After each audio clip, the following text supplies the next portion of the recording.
Au Québec, on a un problème, c'est celui qu'il y a des médecins qui appauvrissent leurs patients en facturant des soins qui sont nécessaires à ces patients-là. Quand ils facturent aux patients, ils le font de manière injuste et parfois même frauduleuse. Donc moi, ça m'est arrivé le 11 janvier dernier. J'ai été victime d'une tentative de fraude de la part de mon médecin de famille dans un CLSC. Aujourd'hui, je vais vous raconter mon histoire.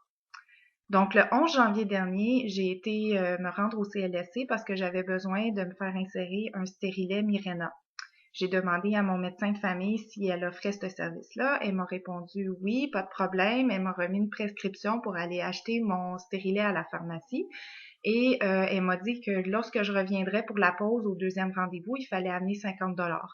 J'ai demandé pourquoi 50 $ et elle m'a répondu que c'était un acte qui était non remboursé par la RAMQ, la Régie d'assurance maladie du Québec. Donc, lorsqu'elle pose le stérilet, que c'est pas remboursé. Donc, c'est pour ça qu'elle me charge 50 $. Je lui ai demandé si je pouvais obtenir ce service-là gratuitement ailleurs. Elle m'a répondu que non. La plupart des médecins chargent 150 $ pour la pose de stérilet Mirena, mais qu'elle charge 50 $ au CLSC et 100 $ à sa clinique privée. J'ai pris la prescription, j'ai quitté le bureau, je suis allée me renseigner, ça m'a pris beaucoup de démarches pour avoir une réponse claire et j'ai appris finalement que la pose de stérilet est un acte remboursé par la RAMQ. Donc finalement, mon médecin a essayé de me soutirer 50 $ de manière frauduleuse. Je trouve que c'est injuste parce qu'il y a des patientes qui sont pas en mesure de débourser ce 50 $ là et ça les force à choisir entre une autre dépense qui est nécessaire, comme la nourriture, et puis obtenir un moyen de contraception dont elles ont besoin. Je trouve que ça brime l'accès à la santé, aux soins de santé pour plusieurs Québécois. On a appris ce matin, le 2 mai, que le ministre de la Santé allait mettre fin aux frais accessoires. Malheureusement, ça ne change rien pour des patients qui sont dans une situation comme la mienne, où est-ce qu'il y a des frais qui étaient déjà illégaux et qui sont pourtant demandés aux patients.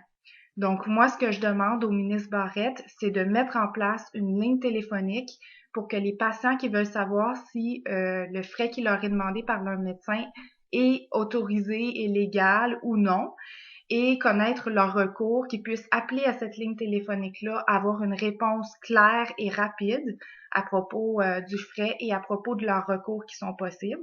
Et ce que je demande aussi au ministre Barrette, c'est de mettre en place des mécanismes coercitifs pour enquêter sur les médecins qui commettent de la fraude médicale, comme ça a été le cas pour moi.